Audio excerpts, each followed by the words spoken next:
was mistaken when I interpreted her words to say, I'm dead, I'm effing dead. I'm dead, I'm fucking dead. I'm dead, I'm effing dead. I'm dead, I'm fucking dead. Good morning, Your Honor. Aaron Rosenberg on behalf of Mr. Reed.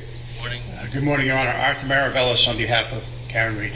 And there he is, the king of Ken, Alan Jackson, back in town for a civil trial hearing with regard to a motion filed by John O'Keefe's estate claiming that Karen Reed said, I'm dead, I'm fucking dead, with regard to her cell phone. The motion involves the plaintiffs getting access to the cell phone and restricting Karen from actually accessing her cell phone until they're able to get a full copy of whatever's on the phone. The parties made motions and cross motions. There's been allegations of sanctions. The real issue is with regard to the quote. Did Karen say, I'm dead, I'm fucking dead, or not? Let's watch. Morning. Morning to everyone else that's here in the gallery. I'd remind those in the gallery to keep in mind the instructions that the court officer gave you a little while ago. Before we get started, can I talk to counsel at the side of the bench, please? And straight away, the judge calls all the attorneys up for a sidebar, and they spent about 10 minutes there. But let's listen to the actual audio, and you decide what Karen actually said. I'm dead, I'm fucking dead. I'm dead, I'm effing dead. I'm dead, I'm fucking dead. The actual quote in the motion is, I'm dead, I'm fucking dead. Do you have any clue what's on the phone they took? And clearly the controversy is what Karen Reed said, I'm dead, I'm fucking dead. I don't think she's saying that at all, and I think that everyone realizes now she's saying again, a fucking again, with regard to the conversation she was having with old Turtle Boy relating to something ancillary. It's very important when you're writing legal documents or speaking in public. When you quote someone, don't use F dash dash. You have to quote the person exactly. You write, I'm fucking dead. If that's what she said, that's what she said. It's not up to you to change exactly what a quotation said. This is very poor amateur writing by whomever wrote it. After a lengthy sidebar, the judge had all the attorneys go into the back room, and we got to see Karen here for the first time. She's looking great. It looks like she has a new haircut.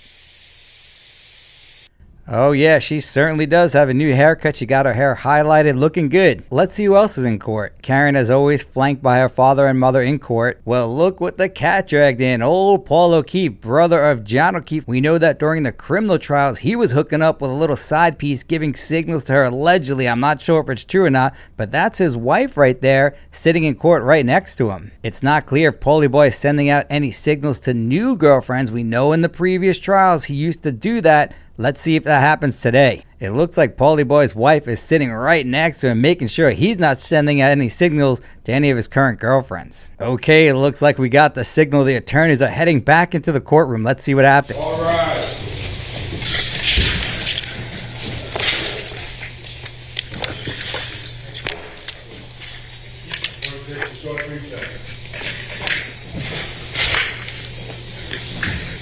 That's Mark Dittler, attorney for the plaintiff, suing Karen Reed. And as the custom goes in Massachusetts State Court, since we've been working for about 12 minutes, the court's about to take a recess.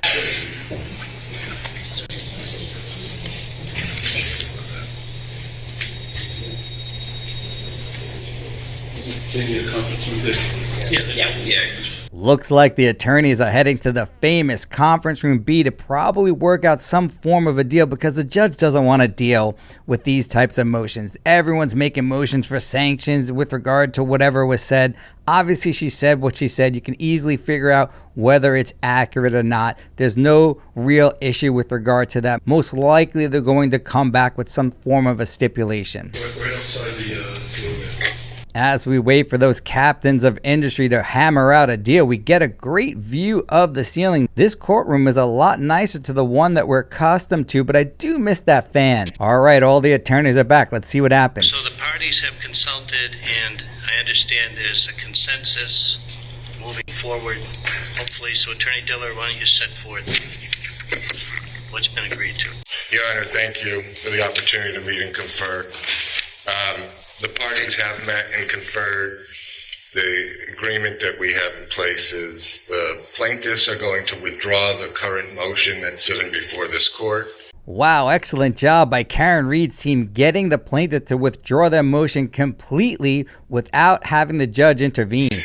The parties have agreed to act in an expedited fashion towards either reaching a stipulation or some agreement as to how to deal with the issue for the phones on or before the date that they get released back into the custody of Karen Reed.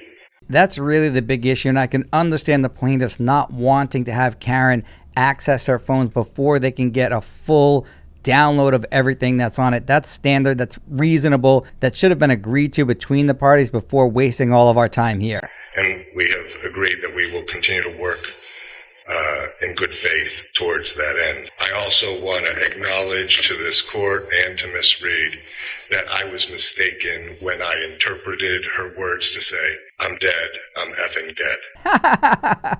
I've never seen this before. It looks like Karen Reed's team was able to get an apology out of plaintiff's counsel right here in open court. This is amazing. Ms. Reed?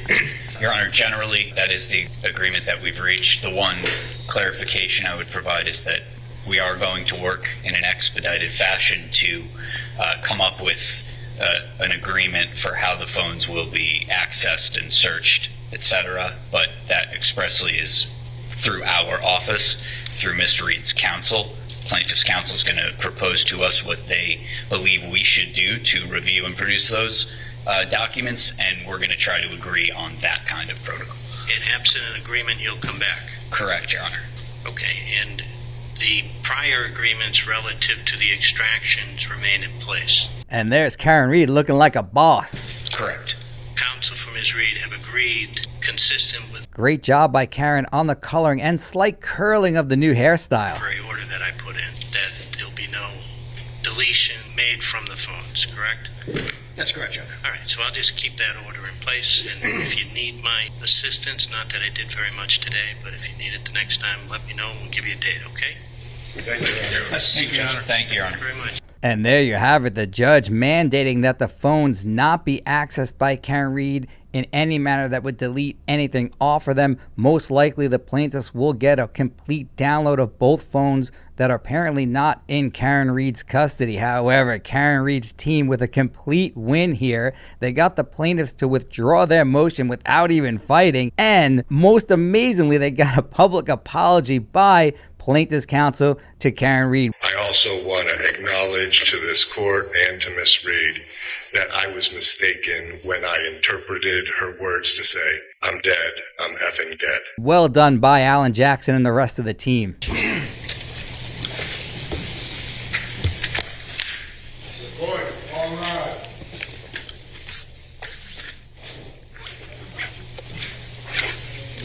And there you have it. Karen Reed all smiles after today's big court appearance. You probably didn't need 5 attorneys to figure out how to come to an agreement with regards to the phone. But if someone's going to make a misrepresentation against your client, misquoting what they actually said, "I'm dead, I'm effing dead," you have to fight back. And that's exactly what they did here. But no matter what, we will never, ever stop fighting until the real killer, Brian Higgins? Yes.